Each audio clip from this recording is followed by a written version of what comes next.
Hi, I'm Kevin Clarke, Associate Editor for America Magazine. I was recently on a tour of the Holy Land, including sites in Jordan, Bethlehem, Nazareth, and of course the holy city of Jerusalem. Uh, while we were in Jerusalem, we visited the Terra Sancta School, which is still run by the Franciscans after centuries. It's got a mixed community of Muslim and Christian children, and struggling to do the work it's been doing since its founding, becoming more difficult because of prohibitions on development and growth of the school by the Jerusalem Municipal Authority. One of the problems is the inability to expand the facilities, although we did see some Jewish settler homes that were being located nearby. Of course, the end of school day is the same everywhere in the world. Here's some kids returning home after a hard day at school in the old city. They come tearing down these cobblestone steps at a breakneck speed, somewhat terrifying for journalists visiting. Here's a young man baking for us. We also had an opportunity to visit with Bishop William Shamali, the Auxiliary Bishop of Jerusalem, and did a little sightseeing at the Church of the Holy Sepulchre, along with the other pilgrims.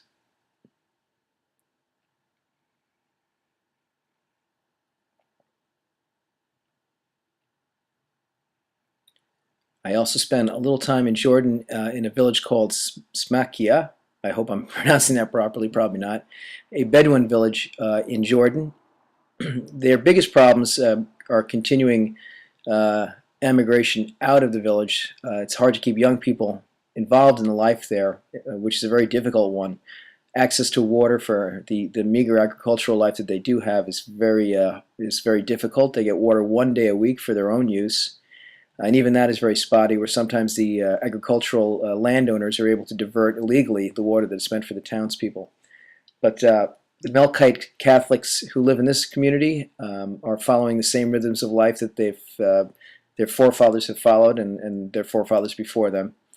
Many of the elders are very concerned, however, that they're witnessing the end of a lifestyle, as young people see no reason to stay, and many of them are doing their best to emigrate out to the United States or Europe to find a better life and educational and job opportunities elsewhere.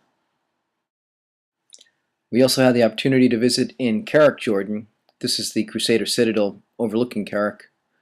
And we spent the morning with the Comboni missionary sisters at the Italian hospital there, which is essentially the only usable institution. There's a public hospital and a military hospital, but everyone likes to get to the Italian hospital for treatment, particularly for having children. It's a good maternity hospital. And here's some students at Bethlehem University.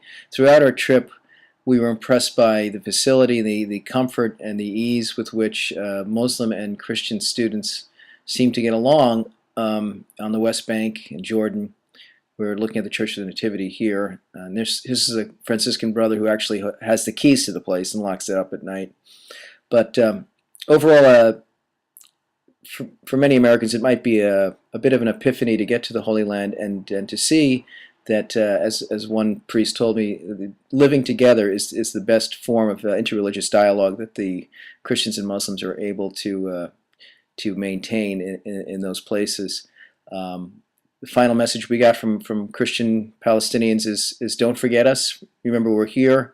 They are struggling to hang on as they are pressured from both sides of settler extremism and Muslim extremism. Their numbers are diminishing year upon year, and many fear that within our lifetime we will see a future where the Holy Land and the holy places in the Holy Land will exist only in its shrines. The living people, what they call themselves the living stones of the Holy Land, the Christian Arabs, and their Christian Arab presence there will be long gone.